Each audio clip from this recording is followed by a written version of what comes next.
So what's up mga ka-KJ, andito na naman tayo no sa May Baliwag para ipakita ko at i-flex lang yung magagandang yari ng aking mga kuya at ate Mary no. Kuya Amang at ate Mary, napakagaganda po ng yari dito. Kaya dito na po kayo magpagawa ng kanilang mga ratan. Yan, pwede kayo magpa-repair, magpabasal ng gusto nyong design. Ako quality ang gawa ng Kuya Amang ko. Pagkadating lang sa quality, hindi nyo masusubukan niya. Yan. Ako na po nagsasabi sa inyo, talagang ayaw niyang mapahiya sa customer. Kaya binibigay niya yung best niya. Yan. Ayan ang ate Mary. Ate Mary, ayahin mong dito na magpagawa yung mga customer. Oo, dito lang sa Tangos. Anong purok to ate?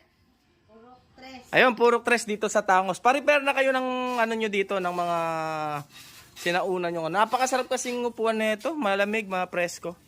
Yan, dito lang po yan ha, mga ka-KJ.